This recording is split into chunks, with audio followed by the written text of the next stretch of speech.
Birinci tapşırıq. Yerli vaxta əsasən B və C məntəqələrinin coğrafi uzunluqlarını müəyyən edin. A nöqtəsi ilə B nöqtəsi arasındakı yerli vaxt fərqi 4 saat 40 dəqiqədir. 4 saat 40 dəqiqəmiz neçə dərəcədir? 1 saat 15 dərəcə, 4 saatımız 60 dərəcə. 4 dəqiqəmiz 1 dərəcədir, 40 dəqiqəmiz də 10 dərəcə. Bərabərdir, 70 dərəcə eləyir, bəli. A nöqtəsi 30 şərqdədir. B nöqtəsi ilə arasında 70 dərəcə uzunluq fərqi varsa, B nöqtəsi 100 dərəcə şərq uzunluğu eləyir, bəli. Çünki B-də zaman A-ya nəzərən irəlidədir, deməli B nöqtəsi daha şərqdə, sağda yerləşir. B və C nöqtəsi arasındakı zaman fərqi isə 40 dəqiqədir. 4 dəqiqəmiz 1 dərəcədir, 40 dəqiqəmiz də bərabərdir 10 dərəcə eləyir, bəli. B nöqtəsi 100 dərəcə şərqdədir, C nöqtəsi də 10 dərəcə şərqdə irəlidədirsə, 110 dərəcə şərq uzunluğu eləyər, bəli. 110 şərq. Doğru cavab birinci məntəqə 100 şərqdə, ikinci isə 110 şərqdə yerləşir. B bəndi. İkinci sual. S-ə əsasən yanlış bəndi müəyyən edin.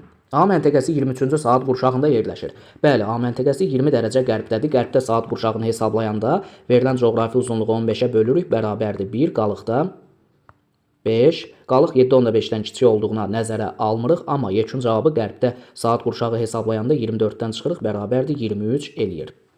Bəli, bu fikir doğrudur. D məntəqəsinin yerli vaxtı C məntəqəsinə nəzərən, yəni C-nin yerli vaxtından 2 saat 40 dəqiqə irəlidədir. D məntəqəsi 20 dərəcə qərbdə, C məntəqəsi 60 dərəcə qərbdə yerləşir. Düzdür? Onlar arasındakı zaman fərqini tapmaq üçün dərəcə fərqi nə eləyir? 40 dərəcə eləyir. 1 dərəcə 4 dəqiqədir. 40-ı 4-ə vuranda 160 dəqiqə. 160 dəqiqəmiz də 2 saat 40 dəqiqə eləyir. Bəli. Doğru fikirdir. C variantında deyilir ki, 23 sentyabrda C və D məntəqələrinə günəş şüaları fərqli bucaq altında düşür. 23 sentyabrda günəş ekvator xətti üzərində, yəni burada zenitdədir. Ekvatordan eyni uzaqlıqda olan D nöqtəsində, eləcə də C nöqtəsində günəşin düşmə bucağı bərabər olar, fərqli yox. Çünki hər ikisi fikir versəniz 15 dərəcə coğrafi enlikdə yerləşir. Biri 15 şimalda, biri 15 cənubda. Yanlış olan elə C bəndi idi. D-də deyilir ki, 21 martdan 23 sentyabra qədər F məntəqəsində gecənin uzunluğu çox olur. Bəli, 21 martdan 23 sentyabra qədər günəş şimal tropik xətti ilə, yəni 23.5 şimal tropik xətti ilə ekvator xətti arasında zenitdə olur. Ya da onların özlərində zenitdə olur. Yəni yetər ki, günəş bu aralıqdadır, düzdür? Günəş də şimalda olanda cənubdakı məntəqələrdə əlbəttə gecənin uzunluğu çox olur. F məntəqəsi də cənubda yerləşir, bəli, gecənin uzunluğu çox olar, doğrudur bu. E bəndində deyilir ki, B və E məntəqələrinin yerli vaxtı Bakı şəhərinin yerli vaxtından geridədir. Bəli, bu da doğrudur. Çünki B və E məntəqələri 20 dərəcə şərq uzunluğunda yerləşir, düzdür?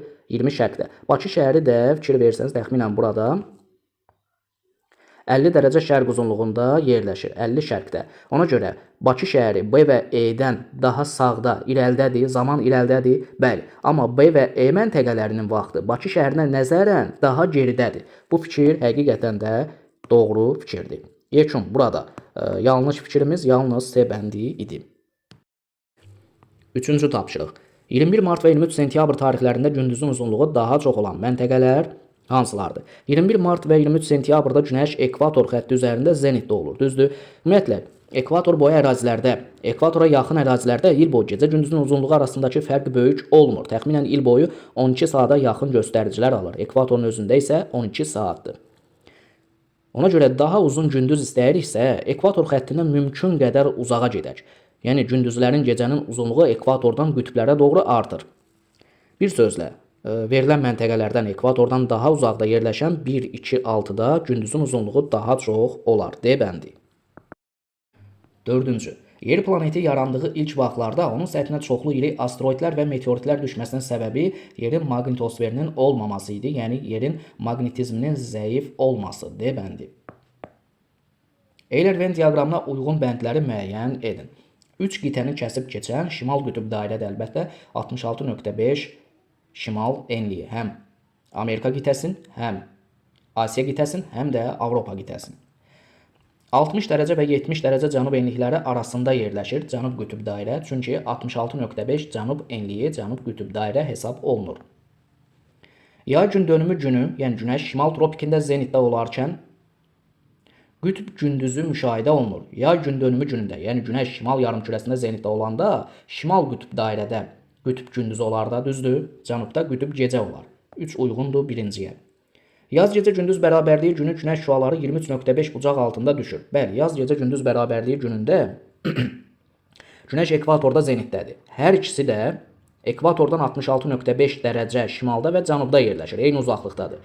Hər birinə də Günəşin düşmə bucağı 23.5 dərəcədir. İstəyirsiniz yoxlayaq. 90 dərəcə minus məntəqə 66.5 şimal yaxud cənub fərqi yoxdur. Günəşin zenitdə olduğu məntəqə plus ya minus 21 mart 23 sentyabrda Günəş ekvatorda zenitdə olur da, yəni sıfırda bərabərdir 23.5 eləyir. Bəli. Həqiqətən bu fikir, yəni yaz gecə gündüz bərabərliyi günü Günəş şüalının 23.5 bucaq altında düşməsi onların hər ikisinə aiddir. Qış gündönümü günü Günəş şüaları 47 dərəcə bucaq altında düşür. Qış gündönümü günü Günəş cənub yarımkürəsində zenitdə olur, düzdür? Cənub yarımkürəsində. Bu 66.5 şimal qütb dairə, 23.5 şimal tropik xətt, ekvator, 23.5 cənub tropik xətt. Bu da 66.5 cənub qütb dairə. Qış gündönümü günü dediyi üçün Günəş cənub tropikində zenitdədir. Yoxlayaq. 66.5 cənub enliyinə Günəş 47 dərəcə düşər, bəli, 90 dərəcə minus. Məntəqənin coğrafi enliyi 66.5 minus Günəşin zenitdə olduğu 22 dekabr dediyi üçün 23.5 cənub tropikidir. Əlbəttə Günəşin zenitdə olduğu məntəqə bərabərdir 47 dərəcə eləyir. Bəli, 47 dərəcə. Həqiqətən bu fikir, yəni qış gündönümü günü Günəş şüalının 47 bucaq altında düşməsi məhz cənub qütb dairəyə aid olan fikirdir. Bəs bu zaman şimal qütb dairədə nə baş verir? Gəlin şimal qütb dairə üçün də Günəşin düşmə bucağını hesablayaq. 90 dərəcə minus məntəqə 66.5 şimal plus Günəş harda zenitdədir? 23.5 cənub tropik xətti. Yəni onlar arasındakı dərəcə fərqini biz 90 dərəcədən çıxırıq da, düzdür? Fərqli yarımkürə olduğu üçün toplayırıq. 23.5 bərabərdir 90 minus bu cəmdə yenə 90 verir.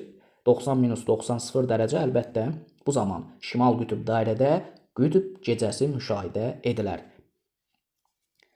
Yekun cavabınız 1-ə 1 və 3, 2-yə 2 və 5, 3-ə isə 4 olmaqla belə cavab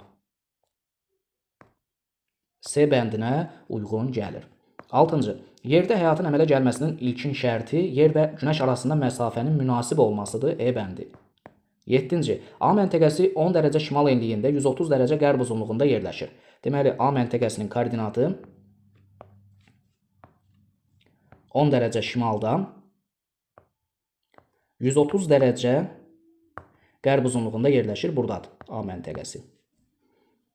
Cismin kölgəsi olmadığı vaxt, yəni A məntəqəsində Günəş zenitdədir, A məntəqəsində Günəş şüaları 90 dərəcə bucaq altında düşür. Təxminən də orada günortadır, saat 12-dir. Təxminən orada günortadır, saat 12-dir. Çünki kölgə olmadığı vaxt deyirsə, Günəş orada zenitdədir, 90 dərəcə düşür. Bu da günün, deyək ki, günorta vaxtına təsadüf edir. Yəni, özümüzdən orada zamanı təxminən günorta 12:00 düşünə bilərik. Bu zaman Bakı şəhərində saat neçə olar? Bakı şəhəri isə 50 dərəcə şərq uzunluğunda yerləşir, düzdür? Bakı şəhəri 50 şərqdə yerləşir. Həmən məntəqə ilə 130 ilə 50 dərəcə arasında, 50 şərq arasında dərəcə fərqi 180 dərəcə eləyir. 180 dərəcədir. 180 dərəcən də 12 saat eləyir. Bəli, 12 saat. 15 dərəcə 1 saatdır. 180 dərəcəni də 15-ə böləndə 12 saat eləyir. Bəli, 1 saat 15 dərəcə, 15 dərəcə 1 saat olduğunu yəqin ki, əzbər bilirsiniz. Nəysə, A nöqtəsi ilə Bakı şəhəri arasındakı zaman fərqi 12 saatdır. Və A məntəqəsində özümüz zamanı təxmini olaraq günorta 12:00 düşündük. 12:00 düşündük. 12 saatda onlar arasında zaman fərqi varsa, 12 saat zaman fərqi varsa, bərabərdir 24:00 eləyər. Başqa sözlə gecə 00:00 deyir ya, eləyər həmən zaman. Bəli, eləyər. Doğru cavab A bəndi idi. Yəni 24:00. 8. Xəritə sxemdə qeyd edilmiş məntəqələrin hansında 22 iyunda gündüzün uzunluğu daha az olar?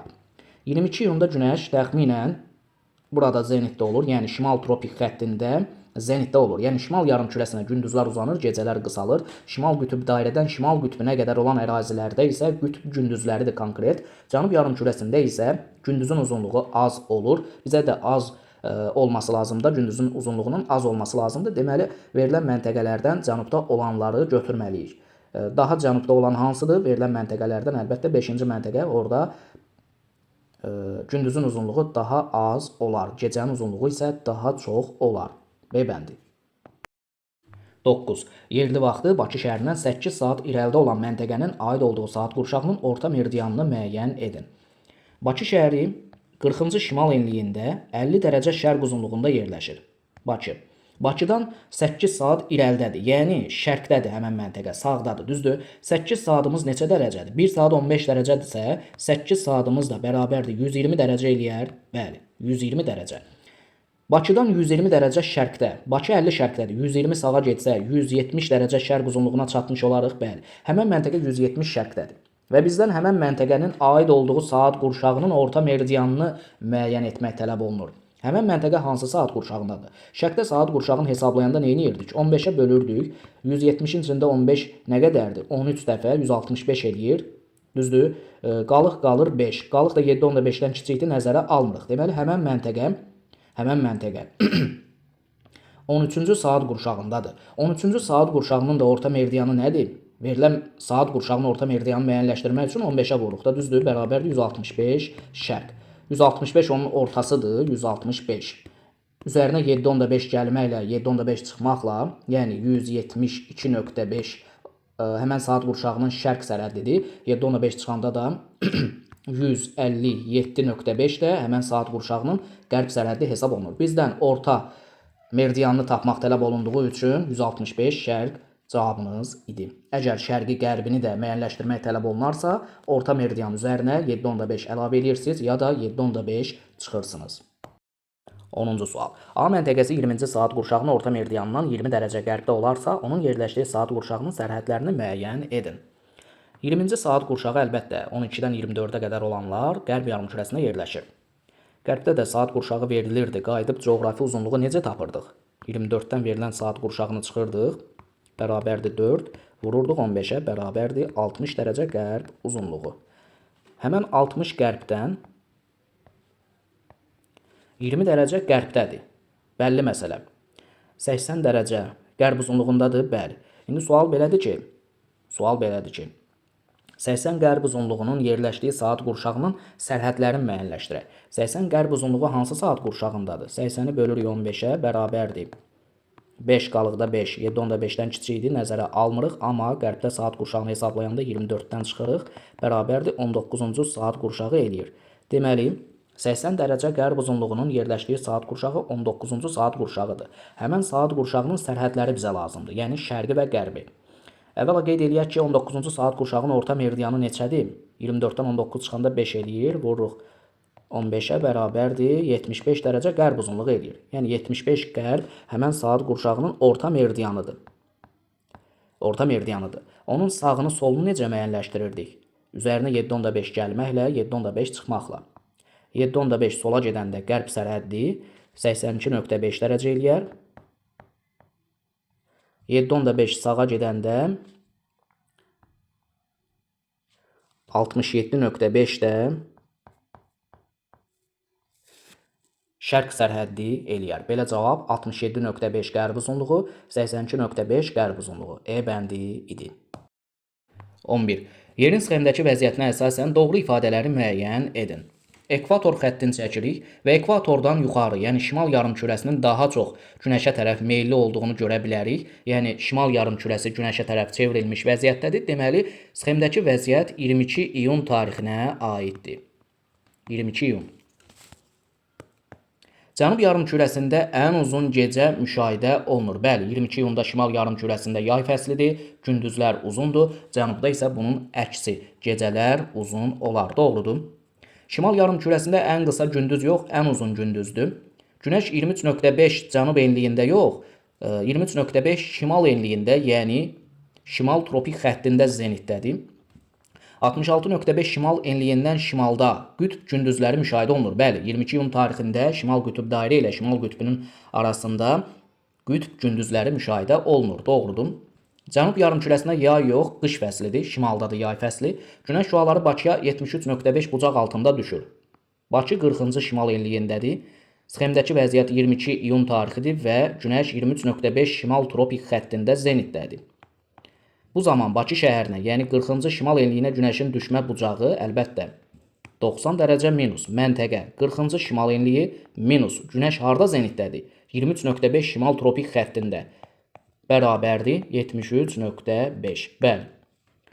6-cı fikir də doğrudur. Yekun doğrular 1, 4, 6 B bəndi idi.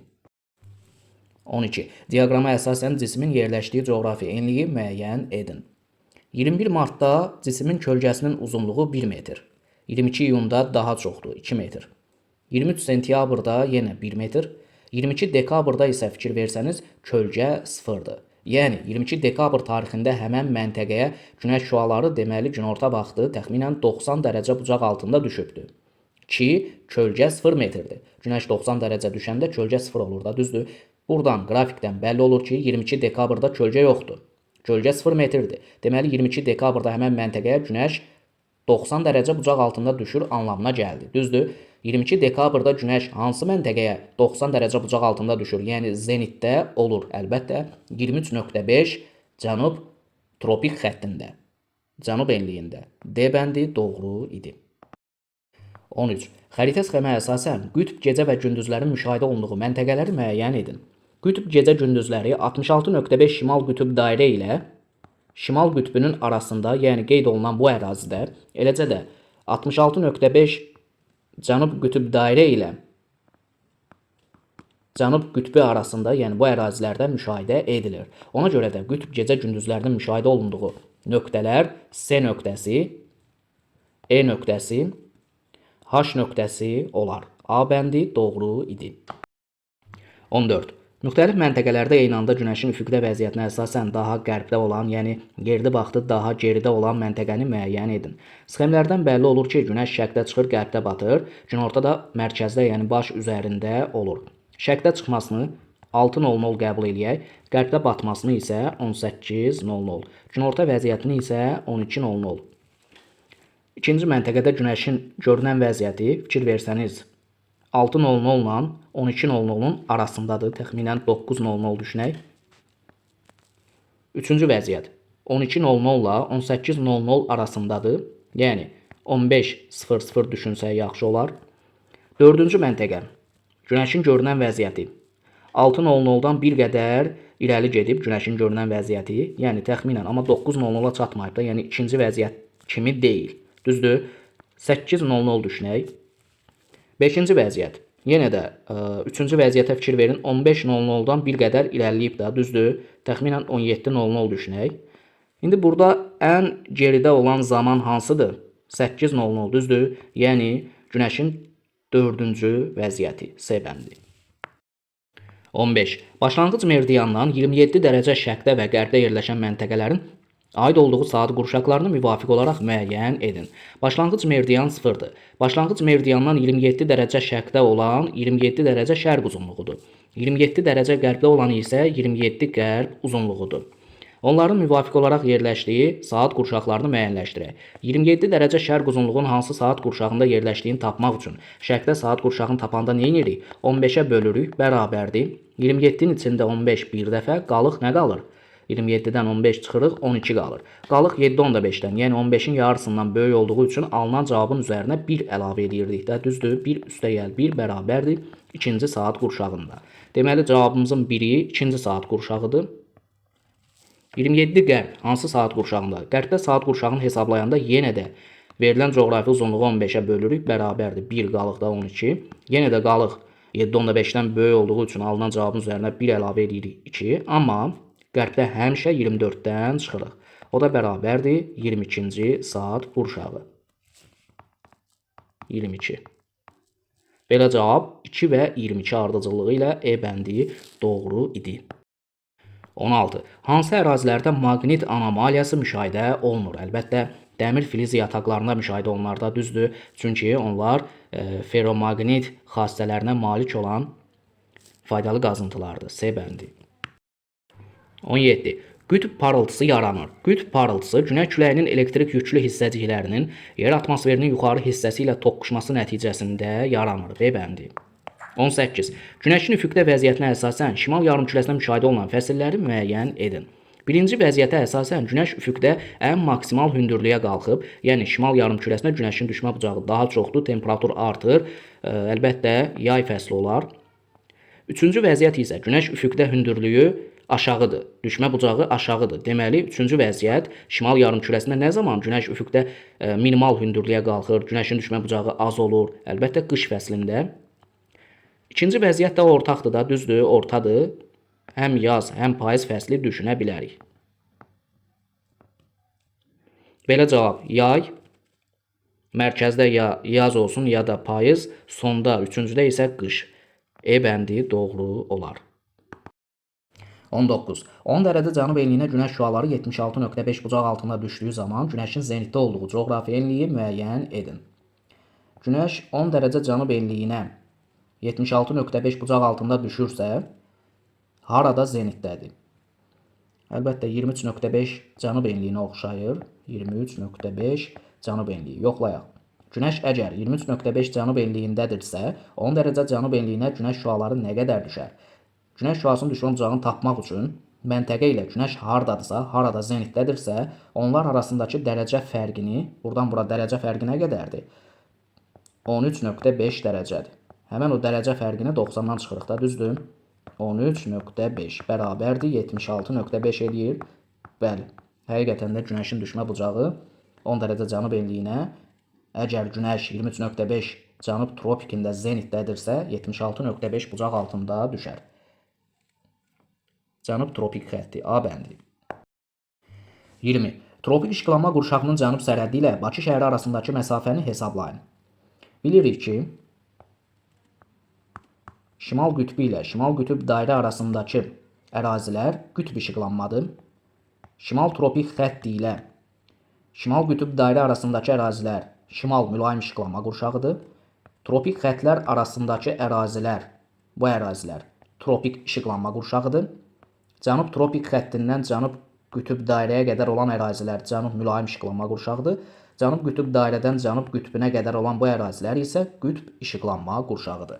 Məsələdə deyilir ki, tropik işıqlanma qurşağının cənub sərhəddi ilə tropik işıqlanma qurşağının sərhədləri 23.5 şimal və 23.5 cənub tropik xəttidir. Tropik işıqlanmanın cənub sərhəddi deyirsə, əlbəttə söhbət cənub tropik xəttindən gedir. Yəni 23.5 cənub enliyindən gedir. Yəni biz Bakı şəhəri ilə 40 şimal ilə 23.5, yəni tropik işıqlanma qurşağının cənub sərhəddi arasındakı bu məsafəni hesablamalıyıq. Onlar arasındakı dərəcə fərqi nə qədər eləyir? 63.5. Həmən məsafəni də meridian üzərində, yəni yuxarıdan aşağıya ölçdüyümüz üçün 111.1 kilometrə, qısaca 111-ə vurmalıyıq. O da bərabərdir 7048,5 kilometr eləyər. E bəndi. 21. Sxemdə qeyd edilmiş A məntəqəsində 4 oktyabr saat 19:20 olarsa, B məntəqəsində hansı gün və saat neçədir? Mərkəzdə 180-ci meridiandır. 180-ci meridiandan sağa keçəndə artıq qərb yarımkürəsində, yəni B nöqtəsi 170 dərəcə qərb uzunluğundadır. Düzdür? Qərb yarımkürəsidir. Və ona görə də gün bir gün geri olmalıdır. 4 oktyabrdır A-da. B-də olar 3 oktyabr. Zaman isə B A-ya nəzərən şərqdədir, sağdadır. Zaman irəli olasıdır. Zamanı da müəyyənləşdirmək üçün onlar arasındakı dərəcə fərqini müəyyənləşdirək. Mərkəzdə 180-i nəzərə alaq. 160-dan 180-ə 20 dərəcə burada. 180-dən 170-ə 10 dərəcə də burada. Deməli, birlikdə 30 dərəcə zaman fərqi var. Biz də bilirik ki, 1 saatımız 15 dərəcədir. Düzdür? 30 dərəcə də avtomatik 2 saat eləyər. Bəli. Onlar arasında 2 saat zaman fərqi olduğunu müəyyənləşdirdik. B A-ya nəzərən sağdadır, irəlidədir zaman. A-da 19:20-dir. B-dəki zaman 2 saat irəli, yəni 21:20 olar. Saat 21:20, tarix isə 3 oktyabr. Niyə görə tarix bir gün geri oldu? Çünki 180-ci meridiandan qərb yarımkürəsinə keçdik. Qərbdə həmişə tarix bir gün geri olur. Belə cavab 3 oktyabr 21:20. C bəndi. 22. Xəritə sxemdə qeyd edilmiş məntəqələrin yerləşdiyi saat qurşaqlarını və məntəqələr arasındakı yerli vaxt fərqini müəyyən edin. A məntəqəsi 60 qərb uzunluğunda, B məntəqəsi isə 60 dərəcə şərq uzunluğunda yerləşir. B məntəqəsinin yerləşdiyi saat qurşağını müəyyənləşdirmək üçün həmən coğrafi uzunluğu, yəni 60-ı 15-ə bölürdük, bərabərdir 4. Qalıq yoxdur, elə birbaşa aldığımız cavab bizim saat qurşağıdır. B məntəqəsi bir sözlə 4-cü saat qurşağında. A məntəqəsi isə, yəni 60 qərb uzunluğu isə hansı saat qurşağında yerləşdiyi müəyyənləşdirmək üçün yenə də 15-ə bölürük, bərabərdir 4. Amma qərb yarımkürəsinə 24-dən çıxırdıq, bərabərdir 20-ci saat qurşağı. Deməli, B nöqtəsi 4-cü saat qurşağında, A nöqtəsi isə 20-ci saat qurşağında yerləşir. A 20-də, B 4-də. Onlar arasındakı yerli vaxt fərqinə gəldikdə isə, yerli vaxt fərqi, biri 60 qərb, biri 60 şərq. Əlbəttə, mərkəzdən 0-ı nəzərə alsanız, onlar arasında 120 dərəcə uzunluq fərqi var. 120 dərəcəmiz də biz bilirik ki, hər 15 dərəcəmiz 1 saatdır. 15-ə bölürük, bərabərdir 8 saat edir. Yerli vaxt 8 saat. Onlar arasındakı qurşaq vaxtı da qeyd edeyim ki, 8 saata bərabərdir. Çünki 15-ə qalıqsız bölünənlərin yerli və qurşaq vaxtları üst-üstə düşür. Hər biri də konkret olaraq A məntəqəsi 20-ci saat qurşağında, B məntəqəsi 4-cü saat qurşağında yerləşir. Ayrı-ayrılıqda onları da müəyyənləşdirdik. Yekun cavab A bəndi idi. 23. Qış gündönümü günü 30 dərəcə şimal enliyinə günəş şüaları neçə dərəcə bucaq altında düşər? Qış gündönümü dediyi üçün günəş 23.5 cənub tropik xəttində zenitdədir. Günəş buradadır. 30 dərəcə şimal enliyinə günəşin neçə dərəcə bucaq altında düşdüyünü müəyyənləşdirmək üçün dərəcə fərqini biz bilirik ki, 90-dan çıxırıq da, düzdür? 90 dərəcə minus məntəqə 30 şimal enliyi plus. Biri şimaldadır, biri də cənubdadır. Ona görə toplayırıq dərəcə fərqini tapanda 23.5 bərabərdir 53.5, 90-dan da 53.5 çıxanda 36.5 dərəcə eləyər. 24. Mülayim işıqlanma qurşağında yerləşən ölkələr. Mülayim işıqlanma qurşağı şimal tropik xətt ilə şimal qütb dairə arasında qalan əraziləri, eləcə də cənub tropik xətt ilə cənub qütb dairə arasında qalan əraziləri əhatə edir. Niger olmaz. Çünki siyasi xəritə biliyiniz varsa, Niger təxminən tropik xətt, şimal tropik xətti ilə ekvator xətti arasında qalan əraziləri əhatə edir də, düzdür? Yəni tropik işıqlanmaya aiddir. Türkiyə, bəli, mülayim işıqlanma qurşağında yerləşir. Təxminən 40-cı enlikdə yerləşir. Bəli, mülayim işıqlanma qurşağı sayılır. Monqolistan mülayim işıqlanma qurşağıdır. Peru tropik işıqlanma qurşağıdır. Bunları xəritəyə baxaraq da dəqiq müəyyənləşdirə bilərsiniz. Panama əlbəttə tropik işıqlanma qurşağıdır. Argentina mülayim işıqlanma qurşağıdır. Yəni cənub tropik xəttindən cənubda qalan əraziləri, yəni cənub qütb dairəyə qədər olan ərazilər əlbəttə mülayim işıqlanma qurşağı sayılır. Ona görə Argentina mülayim işıqlanma qurşağı 100% hesab olunur. 2, 3, 6. 25. Qütb ulduzunun müşahidə olunduğu ərazilər. Qütb ulduzu şimal yarımkürəsində müşahidə edilir. Madagaskar cənubda da olmaz. Xəzər yanı ovalıq, bəli, şimalda da olar. Siciliya adası İtaliya, şimalda da olar. Böyük suvarıcı dağları Avstraliya cənubda da olmaz. Orinoco ovalığı Cənubi Amerikanın nisbətən şimal hissəsindədir, bəli, olar. La Plata körfəzi Cənubi Amerikada, yəni ekvatordan cənubda qalır. Cənub yarımkürəsindədir, orada qütb ulduzu olmaz. Olanlar 2, 3, 5. 26. Qütb gündüzlərinin müşahidə olunduğu ərazilər. Qütb gündüzləri 66.5 şimal qütb dairə ilə şimal qütbü arasında, yəni bu ərazilərdə, eləcə də cənub qütb dairə ilə cənub qütbü arasında, yəni Antarktidada müşahidə edilir. İndi verilən məntəqələrdən xəritə biliyiniz varsa, Novosibir adası, bəli, şimal buzlu okeandır, əlbəttə doğrudur. Viktoria adası, Şimali Amerikanın şimal hissəsində, Kanada, Arktika arxipelagında həmən areala, yəni qeyd olunan bu əraziyə uyğun gəlir, bəli, doğrudur. Antarktida materiki, bəli, doğrudur. Falkland adaları təxminən bu ərazidədir. Falkland adaları Cənubi Amerikada burada uyğun deyil. Tasmaniya adası Avstraliyanın cənub hissəsində təxminən bu ərazilərdə uyğun deyil. Newfoundland adası da bu ərazidə yerləşir. Orada da qütb gecə gündüzləri müşahidə olunmaz. Olunanlar 1, 2, 3. Bir daha qeyd edirəm, qütb gecə gündüz məsələsi ya şimal qütb dairə ilə şimal qütbü arasında bu ərazilərdə, ya da cənub qütb dairə ilə cənub qütbü arasında, yəni Antarktida materikinin sahillərində, Antarktida materikinin özündə müşahidə edilir. 27. Uyğunluğu müəyyən edin. 170 qərb uzunluğu hansı saat qurşağındadır? 15-ə bölürük, bərabərdir 11, qalıqda 5 düşür. Alınan cavabı, yəni qərbdə olduğu üçün 24-dən çıxırıq. 11 bərabərdir 13 eləyir. 13-cü saat qurşağı. A uyğundur ikinciyə. 162 qərb. 162-ni bölürük 15-ə bərabərdir. 162-nin içində 15 10 dəfə, qalıqda 12 eləyir. Qalıq 7 10-5-dən böyük olduğu üçün onun üzərinə 1 əlavə eləyirik. Eləyir 11. Alınan cavabı qərbdən söhbət getdiyi üçün 24-dən çıxırıq 11 bərabərdir 13 eləyir. B də uyğundur ikinciyə. 65 şərq. 65 şərq hansı saat qurşağında? Şərqdə saat qurşağını tapanda 15-ə bölürük bərabərdir 4, qalıqda 5. Qalığı nəzərə almırıq. 4-cü saat qurşağı. C uyğundur birinciyə. 18 qərb.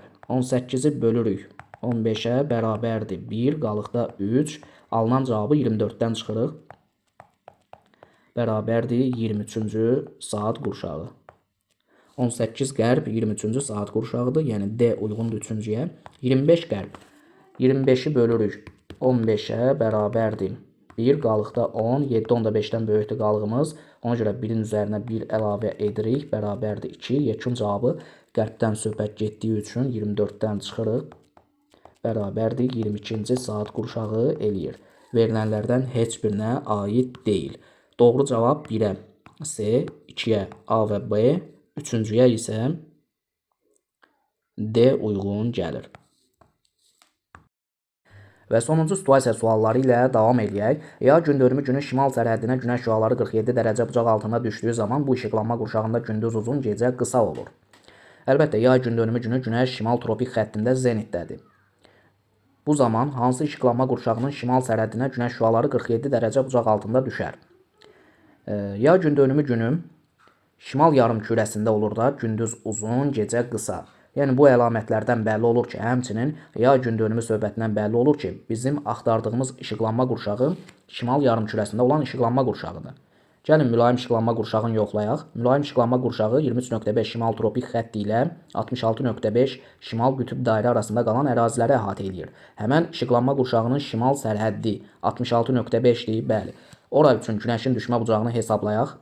Ya gündönümü günü, yəni günəş 23.5 şimal tropik xəttində zenitdə olarkən dərəcə fərqini nə edirdik? Buradan bura olan dərəcə fərqini 90-dan çıxırdıq. Günəş şüasının düşmə bucağı düsturuna görə 90 dərəcə minus məntəqə 66.5 şimal enliyi minus günəşin zenitdə olduğu məntəqə 23.5 bərabərdir 47 dərəcə. Bəli, həqiqətən bizim axtardığımız işıqlanma qurşağı, yəni 28-də yazmalıyıq ikinci hissəyə mülayim işıqlanma qurşağı. Coğrafi enlik də birinci hissəyə, yəni mülayim işıqlanma qurşağının şimal sərhəddi 66.5 şimal enliyi yazmalı idiniz. Birinci hissəyə 66.5 şimal enliyi.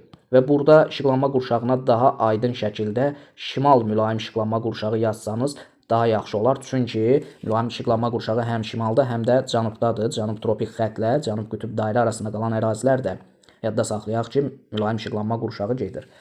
Söhbət şimal mülayim işıqlanma qurşağından getdiyi üçün daha dəqiq, yaxşı olar ki, şimal mülayim işıqlanma belə yazsaydınız daha yaxşı olardı.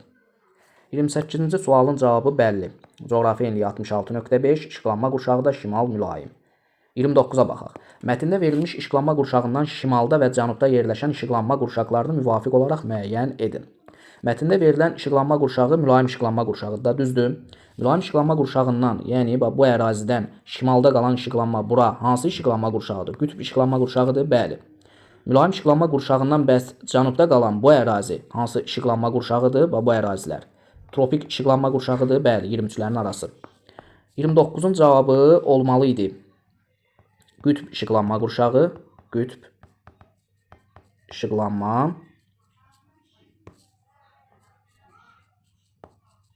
və tropik işıqlanma qurşağı. 30-a baxaq. Xəritə sxemə əsasən mətndə verilmiş işıqlanma qurşağında yerləşən ölkələri müəyyənləşdirin. Mətndə verilən işıqlanma qurşağı mülayim işıqlanma qurşağıdır. Mülayim işıqlanma qurşağının da sərhəddi təxminən şimal tropik xəttdən şimal qütb dairəyə qədər olan bu əraziləri əhatə eləyir. Mülayim işıqlanma qurşağı. Orada olan nöqtələr də elə bəllidir ki, 1, 3, 6 olar.